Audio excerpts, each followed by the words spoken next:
On this episode of ResiWeek, the federal government is banning AV products, or at least a handful of incandescent lights. The importance of having natural disaster detection in your smart home, and taking a look at power and acoustics. All that and more next on ResiWeek.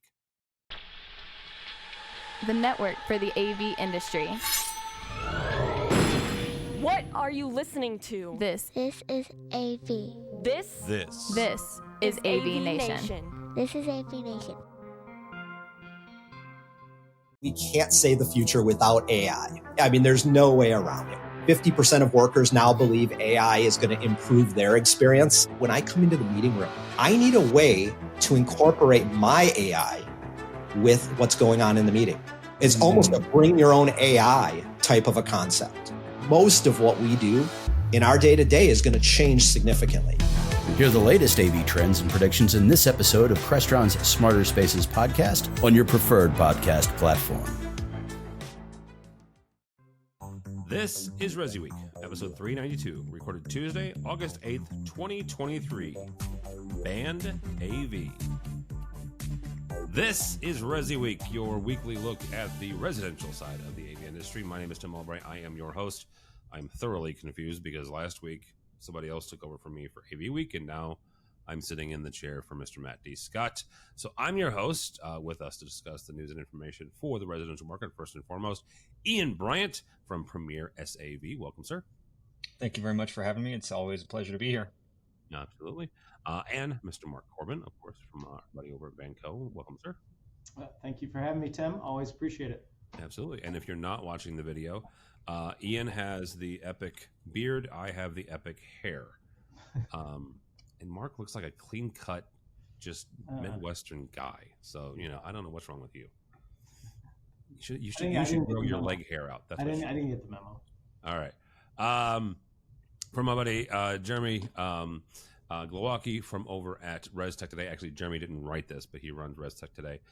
From Jay Basin, talking about natural disaster detection sensors in a smart home. Not just fire detection, because that's simple, right? You got, smoke detectors, which we've all had forever and a day, but you've also got a bunch of other different detectors, including CO2 emissions, air quality monitors, water for flooding, weather monitoring systems, all sorts of things. The article goes on to talk about what integrators, residential integrators can do to put some of these smart sensors in the home to not just alert the homeowners, but also to prevent some sort of disaster happening. Ian, I'm going to start with you on this.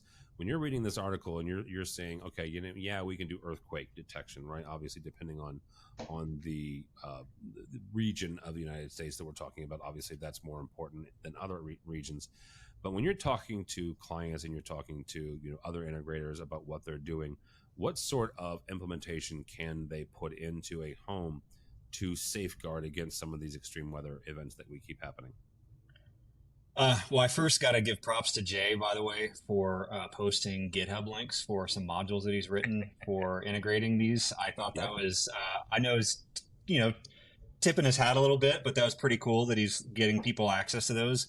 But yeah, this is really a perfect example of what integrators can do to really take power of the integrated system in a home and start automating things that happen. When you start, when he talks about the fire detection and then we're not talking about internal fires, but external fires, and being able to automate the blinds to pull up. So if it gets extremely hot, that they don't start to possibly catch fire, or to start sprinkler systems turning on. These are things that can be quite easily integrated and automated into a home system with just a little bit of work. And we've been talking about air quality integration and how that can make a big difference when you start putting in the sensors to pick up on chemicals or all types of different particulates, and start activating fans and ventilation and cleaning the air in the house. But when you start really thinking about outside the house and how you can prevent the natural disasters from affecting the home, it really becomes a whole nother ballgame. I really love this discussion to see what we can do. But I would also like to say that one of the things that we really also should start looking at, and I hope that the architectural and design community is how to build some of these homes to be able to withstand these better. So you have fireproof materials that the house is being built with, or if you're in a floodplain or a possible floodplain, to build your house up a story and use the base level as a parking area, and have all your utilities up one so they don't get damaged by floods. There's lots of things that can be done to also help prevent that based on how you design and build the house as well. So those two things put together could make a huge impact in what kind of devastation and what kind of loss we're looking at in some of these communities and the areas where there's going to be continued natural disasters. Yeah, I have a dear friend who has he lives in Louisville, Kentucky, right on the river, and just like Ian just said, his technically his first floor is nothing but the garage, and it's all concrete, and then the living space starts on the second floor, right? So absolutely, that's something you can do there. Mark, same kind of question. As you're working with dealers who are working with homeowners, what are some of the safeguards that folks can put into place to help the homeowners, stem the effects of some of these natural disasters? Sure. I mean, Ian brought up a great point. I live in the Midwest. Our company's based out of the Midwest, so basements are a huge deal in the Midwest. Very prone to leaking, right? Very prone to weather situations. So this is even a bigger deal for the Midwest area. As a matter of fact, if you look at local, even hardware stores are doing a lot of leak protection on any kind of device that's getting put out, whether it be a water heater, whether it even be a refrigerator, right? There's all kind of leak detection. So I think to be able to predict the weather, incoming and changes are extremely important, especially for basements with people who have sump pump backups and multiple devices even in there. I mean, think about your electronics that you house within basements. So it's really important for the Midwest to be able to tackle these type of issues. I mean, even from a wind standpoint, the Midwest, as you guys know, is extremely windy, and outdoor equipment can get damaged extremely easy. So even to Ian's point of learning as an integrator and a builder to deal with those situations as you expand your market, I think it's extremely important. And the fact that it's getting so much more accessible now to the end user and to the integrator, it's phenomenal. And it sounds like a world sometimes I feel like, oh, we're so privileged to have these things, but at the same time, we're spending a lot more money on our homes and on our luxury items than has been done ever in the past. So it makes a ton of sense. We want to protect our equipment. We want to protect our homes. And as you know, I mean, anytime you can relieve yourself from major insurance claims or insurance issues, it's huge. I mean, I would assume also in the long term, does this help insurance rates and so forth? It's all going to be really interesting as this grows into a large market and category. I was just going to add also, this also is a lot easier than it used to be, coming from someone that used to do Crestron and AMX programming through the early 2000s and the mid 2000s. We had to do a lot of really customized coding, and it was very difficult and cumbersome. But with things like Matter and other IP-based communication protocols, it's really becoming easier to integrate these things and have actions happen for the customer to help protect it. It's not as hard as it used to be, so it's not something to be afraid of. Start digging into it a little bit, and you can really make an impact on your customer's life. Yeah, and like the biggest one that always comes to me, and probably because it serves every single part of the nation, not like Midwest or South has, Southeast is going to have obviously hurricanes, but right, like lightning alone, if you can prevent, I mean, we all know, power, we can always save with MOVs and we can help the power distribution when there's something like that. But at the same time, if you're alerted way before, shutting your system down makes a big difference. So all of those things, if you really think about it, start to come into play. And then how long is it before they all start to interact with each other, right? So, well, that weather flow station actually said that they are doing a cloud-based pooling of data in your area, which I thought was really interesting to read. So before you get a sense from your weather station that there may be lightning in the area, you may have another weather station from another user 10 to 20 miles away. And that gives you exactly what Mark was saying. That'll give you that notification. All right, we're going to go ahead and shut the system down and protect everything. We know there's lightning coming nearby. I thought that was really cool. And imagine if all your power management companies somehow started integrating that kind of equipment within. I mean, it can be really fascinating if you think about it. Yeah. Well, and you both mentioned lightning. I want to make up a story. a friend of all three of ours, Joe Whitaker, here in St. Louis. Joe took over a project that is near and dear to my heart. I tell people I live in St. Louis. I actually live on the Illinois side. And here in my hometown of Alton, Illinois, there's a place called the Olin Mansion. And it's an old historic mansion that Joe took over the job because the other integrator couldn't, they weren't doing a very good job. I'll just put it that way. And the issue was they had a lightning strike. And the lightning struck the security system. And the way the electricity works, and this is an old saying from Kevin Iselli, Ian, is that electricity just works, right? It's going to find a way. And that lightning strike fried the entire AV system, entire control system. And that's something that is, I'm not going to say it's relatively easy to do, but it is a low-tech way to protect your gear, right? You can put in, not electrical poles, but power poles in the ground to capture that electricity and basically attract the lightning well before it ever gets into your system. Yep. Yeah, absolutely. Yep, absolutely. It's damaging, and to your point, once a lightning comes in, it's got to get a way out. So you never know where that is going to travel. So yeah, absolutely. All right, next story comes to us from CE Pro. Holy crap, the government wants to take everything from you. Not really. The federal ban on incandescent light bulbs. The Department of Energy on the minimum allowable lighting efficiency goes into effect. Here's the over-under on this, kids, and I am going to try to be as non-political as possible on this story because it is the government.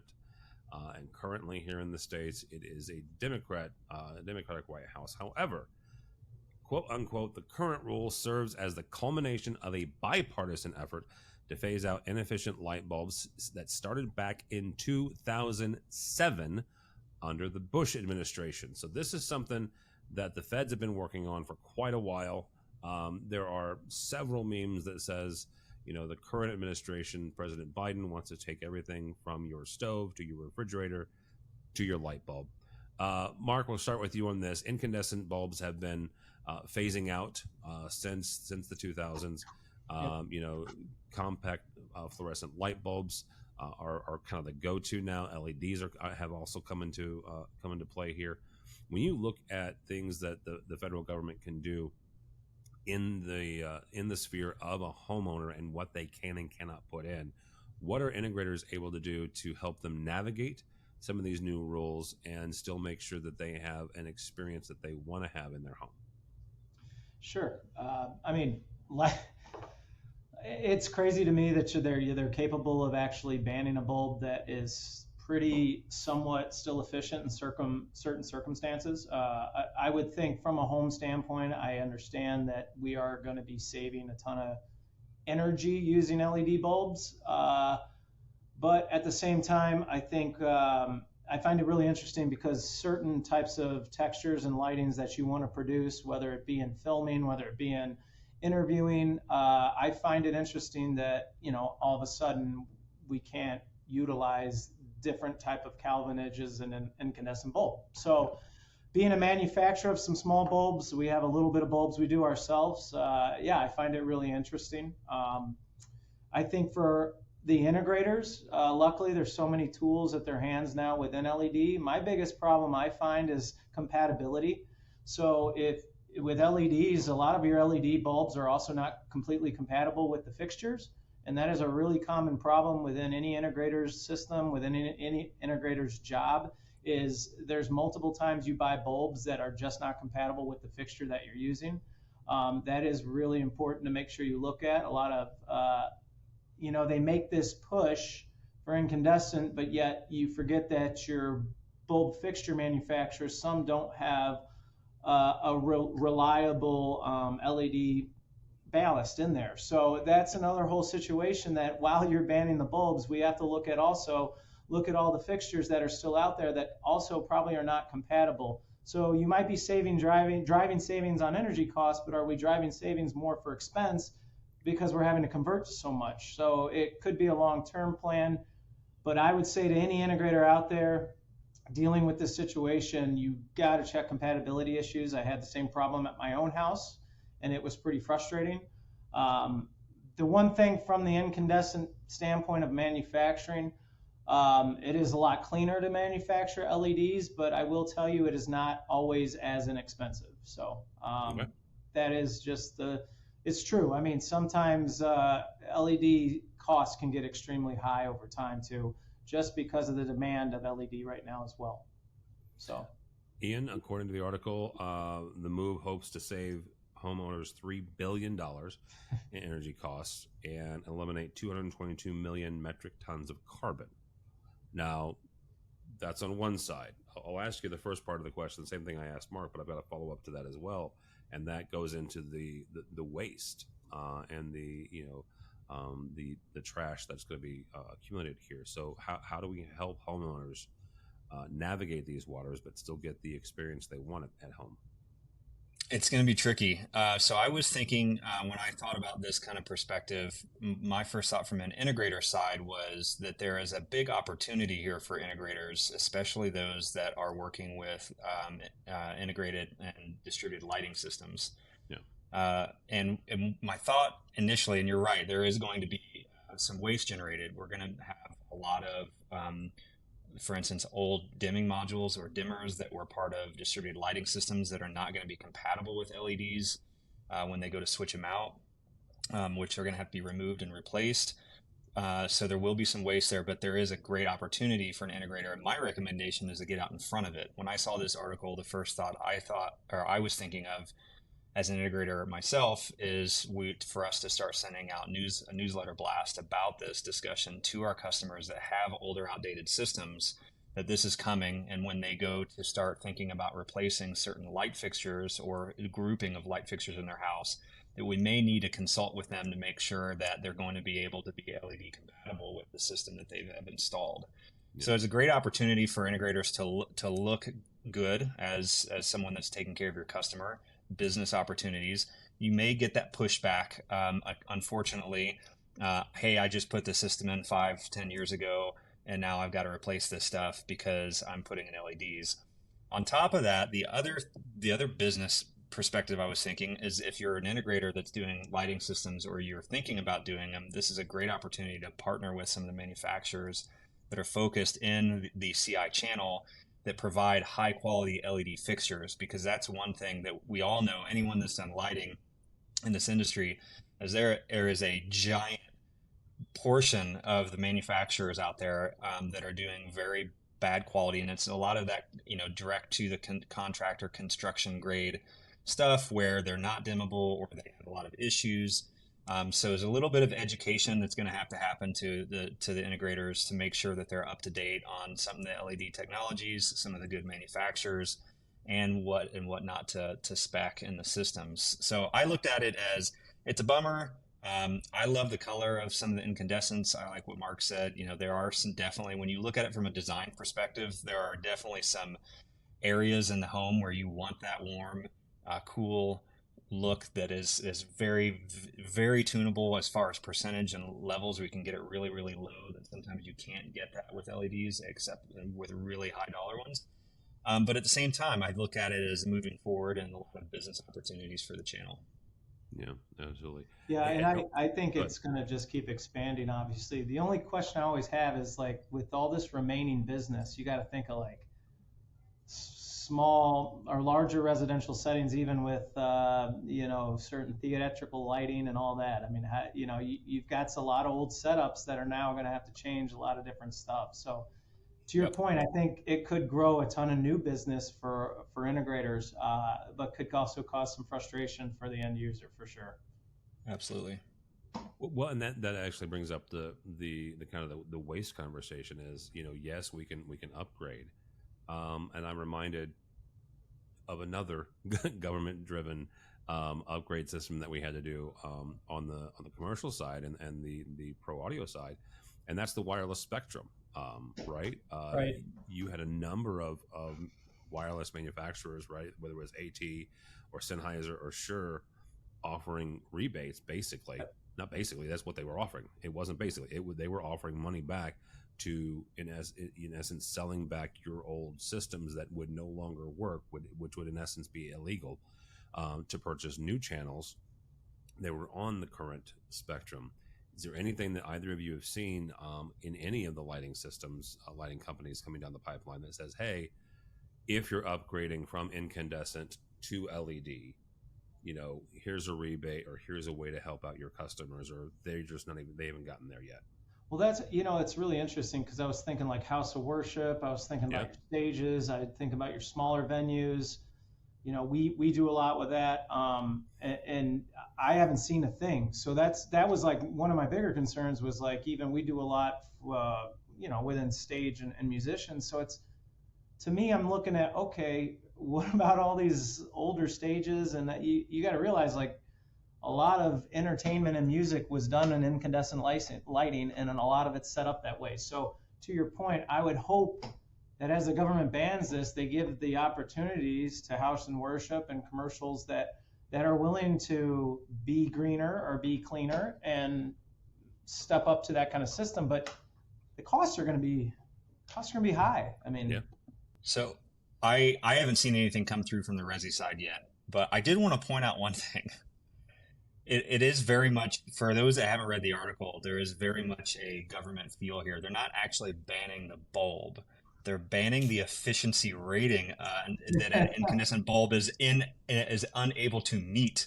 So anything under 45 watts per lumen is being banned, and most incandescents are 15 watts. What I thought was also interesting was at the very end, there was talk of possibly increasing that to 120 watts per lumen, which would take a lot of the LEDs out of the ball game as well, which would force manufacturers to be even more efficient in like very quick time.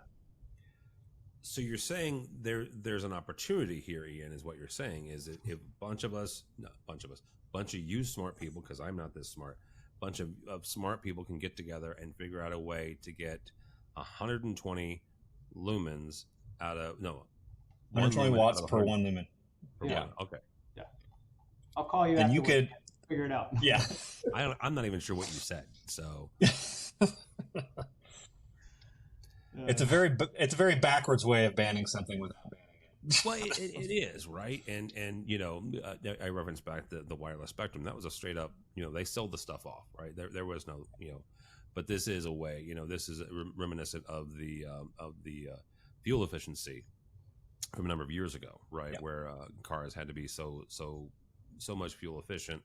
And so, and this is probably more information anybody needed, but this is why the rise of SUVs came to be, because SUVs are actually technically a car built on top of a truck chassis. So a SUV is really a truck, and the efficiency of a truck is actually, according to federal standards, is much lower than the efficiency of a car. Now you have SUVs. That is, and now you guys know that. All right. Last story here, and we'll crank through this one really quickly. But it comes from residential systems, and taking a look at he's a bit of a mad scientist, Norm Varney. He's from AV Room Service, and he's involved in a system where he is really getting into the acoustics, as well as the power conditioning of the system. And Ian, I want to start with you on this. Those are two areas that are not inherently sexy, right? When you look at any sort of AV system, but also inherently important. How do you talk to and how do you sell that to a client where they can look at the price tag, and if you've got a line item, right, they can see acoustic treatment, and depending on the client, they could have a little bit of sticker shock, right? Power conditioning, not so much, but certainly on acoustics. How do you sell things like that is not a 100-inch TV, right? It's not ginormous speakers, but it's incredibly important to the overall experience. It's not easy. From anyone that's been in this industry for long enough knows that you're right. It's one of those that you really have to give them the experience. They don't know until they know. And once they know, they get it. And whether that be taking them to a showroom or having one of your other customers that you've done a system for allow a new customer maybe experience it. It's really that, from what I found, that is the most effective way, is getting them to experience it. You don't know what a 1,000 horsepower car feels like and launching off the line until you sit in one. And then once you know, you're like, oh, then you compare everything to that. So until you have that experience of what is perfect or close to perfect or is striving for perfection, then you're able to set that baseline. But explaining that to some customers just doesn't go anywhere because it's not of importance of them. We have customers that are very, very keen on audio and want the best quality they can get. But when it comes to video, they don't care about spending a dime. And we have customers that are the exact opposite. They want the best video, but when it comes to audio, they're just really not interested. And no matter how many times you explain it to them, it's not going to change their mind. But those that are a little open-minded, which are hopefully your preferred customers, you can get them to experience it and really, understand how much of an impact it can have when you can have music and movies give you an emotional feedback. So Mark Vanco is the purveyor of one of my favorite speakers, Beale Street Audio. Vanco is not a sponsor in any way, shape, or form, but I remember the first time I experienced Beale Street, and that was at CEDIA a number of years ago, and that was a unique experience. How do you work with your dealers to sell that experience before they can experience, or to Ann's point, they have to experience that to get sold on whether that's power conditioning or a speaker that they are being introduced to? Yeah, so the point of our speakers are obviously to have larger volume, clear capabilities, whether it's treble, bass, by the design of it, but that's great and all, unless you're not hooking it up well, right? I mean, we also manufacture a lot of wire, and the wire itself is extremely important, right? I mean, the article talks about the difference in the wire that they had to change out. And then, I mean, the biggest thing is the ohm conduction just coming from the panel itself. I think a lot of people don't understand. I'm going to use Monster Cable back in the day when they did their clean power, right? Like clean power was a thing because no one understood. Gold tip connectors. No one understood that there was noise. There's noise in the line, and there's feedback, and there's issues in that. And this is just going into a much, much deeper scale of that. But, even magnetic, sound tubes within Pro-MI cable there's reasonings to draw those electronic fields out of the cable and out of your system, because it can produce a lot to a person who, to Ian's point, has experienced it. They'll hear it and it'll bother them. And even if it's not $1 million system, right, it's still on a very large scale system. Once you hear what a true audiophile knows how to deal with and manage, it is absolutely incredible, and it will make your experience way better. I agree with you, Ian. I think a lot of people in this day and age with all these giant TVs and 8K, and trust me, we are loving it as well. I mean, it's a great industry. But the audio side, because there's never this gigantic inventions other than, maybe, wireless audio and so forth, I think it gets lost in how perfect you can make your system for audio. And it starts with your amplification, right? The correct power in that. It starts with the good wiring, and it starts with a good ground conduction. And if you're not getting any grounding within your system, you will hear multiple feedbacks. So I think it's a great article. I'd love to be able to say I knew all of this type of knowledge and was capable of being able to understand all of it. But it really is important. And it's really unique to see. I'd love to hear a system that large. Oh my gosh, yeah. That would be incredible. Yeah, absolutely. All right, we'll put a link to that article as well as the others on this episode's page. Thank you both so much. Ian Bryant from Premier SAV, thank you, sir. How do people connect with you? Thanks. You can go to www.premiersav.com or ian.bryant@premiersav, and that's Premier, PREMIERE, SAV.com. Very good. Mr. Corbin, thank you, sir. How do people connect with you or Vanco? We just go to our website at Vanco1, that's the number 1.com, or check us out on Twitter and Facebook at Vanco International. We will also be at CEDIA So please check us out at CEDIA. Our booth will be 1532. You can't miss us. We've got a big one this year, and look forward to seeing you out there. Denver's going to be a fun spot. All right. And Mr. Brian, you will also be teaching at CEDIA. So what are you going to be talking about? Yeah, I'll be co-instructing one of the network labs.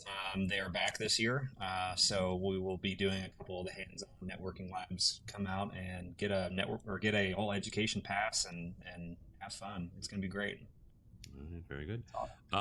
For me, for Tim Albright, don't follow me on the Twitters, but go by the website, avnation.tv. That's avnation.tv. You will find this program as well as a host of others. I mentioned this at the beginning. This isn't my usual gig. I usually host AV Week, which is the commercial side of what this is. But I am going to CEDIA, and CEDIA is September 7th through the 9th. Incredibly excited to go. CEDIA is one of my favorite shows, and especially excited this year because of the Commercial Integrator Expo that's going to be going alongside it. Our friend Dan Farisi and the other folks at Commercial Integrator, they're going to have the commercial side on the show floor in conjunction with CEDIA. So that'll be really, really fun. You'll find me. You'll find Dan Farisi. You'll find Chris Netto. And I'm still trying to get him to eat a pineapple pizza, but that's a whole other conversation. So you'll check me out. You can check us out the September 7th through the 9th at CEDIA in Denver, CEDIA Expo and CI Expo as well. So all that and more at avnation.tv. That's avnation.tv. Thanks so much for listening. Thanks so much for watching. That's all the time we have for ResiWeek.